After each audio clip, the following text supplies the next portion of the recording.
सिवान के दिवंगत सांसद मोहम्मद शहाबुद्दीन के घर पर पुलिस की दबिश पड़ी है और पश्चिम बंगाल समेत बिहार की एक पुलिस टीम ने छापेमारी की, जिसकी वजह से एक तरह से पूरे इलाके में हंगामा हो गया और जो शहाबुद्दीन के समर्थक हैं वो वहां पर पहुंच गए हैं। ओसामा शहाब के घर पर छापेमारी की खबर सुनने के बाद शहर से लेकर के इलाके में जितने भी लोग थे वो दिवंगत सांसद मोहम्मद शहाबुद्दीन के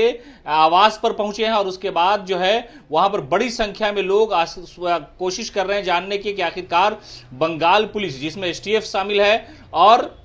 स्थानीय पुलिस की निगरानी में वहां पर छापेमारी की गई है और इसमें बंगाल में डकैती के एक बड़ी वारदात का जो मामला है उसकी वजह से छापेमारी की जा रही है कि चोर वहीं पर है, शहाबुद्दीन साहब के घर पर है, ओसामा साहब का कोई जानने वाला है क्या, कि इस तरह की बातें जो अटकलें वो लगाई जा रही है। और जैसे ही लोगों को यह खबर मिली, सूचना मिली कि आखिरकार ओसामा साहब के घर पर पुलिस की दबिश क्यों है, बंगाल पुलिस, बंगाल एसटीएफ और बिहार पुलिस के जो जवान थे वो लगभग 50 से 60 की संख्या में थे और अचानक वहां पर दबिश दी, छापेमारी की कोशिश की गई और वहां पर से उस डकैत को निकालने की कोशिश की जा रही थी कि भाई आखिरकार उसका पता लगाया जाए कि वो है कहां।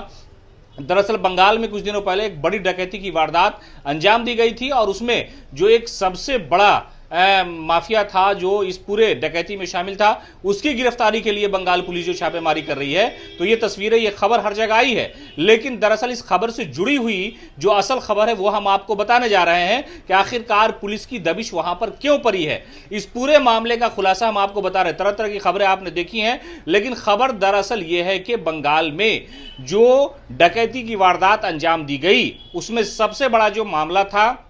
जिसको पुलिस तलाश कर रही है उसका नाम सब्बन है। सब्बन जो है वो डकैती की उस वारदात में शामिल था और वो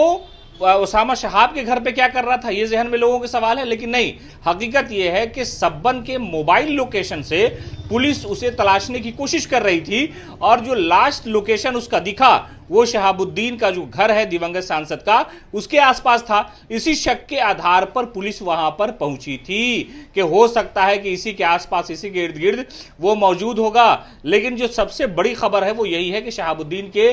घर पर आखिरकार छापेमारी की गई। लेकिन हम खुलासा बता रहे हैं, हकीकत की जो खबर की जो हकीकत है वो हम आपके सामने रख रहे हैं कि दरअसल छापेमारी इस वजह से नहीं की गई कि शहाबुद्दीन के घर पे कोई था या ओसामा शहाब से उसके ताल्लुकात थे। दरअसल डकैती के इस वारदात में जो व्यक्ति शामिल था उसका नाम सब्बन था और सब्बन का जो मोबाइल लोकेशन है, आखिरी मोबाइल लोकेशन, उसको बंगाल पुलिस ट्रैक कर रही थी और ट्रैकिंग के दौरान उसे इस बात की खबर लगी, उसने सारी चीजें जो देखी तो वो उसी इलाके का था। शहाबुद्दीन यानी ओसामा शहाब के घर के आसपास ही सब्बन लास्ट टाइम नजर आया, उसका मोबाइल लोकेशन टावर नजर आया, जिसके शक के आधार पर पुलिस वहां पहुंची थी। दरअसल ओसामा शहाब का इससे क्या लेना देना है नहीं है, इस पर तो पुलिस ने या किसी ने कोई खुलासा नहीं किया। लेकिन जो पहली चीज हम आपको बता रहे हैं वो ये है कि पुलिस असल मोबाइल लोकेशन को ट्रैक करके, ये लास्ट नेटवर्क जो है सब्बन का वहीं पर था, इसलिए वो ये कोशिश कर रही थी पुलिस की, शायद हो सकता है कि वो उसी घर के आसपास हो, इसलिए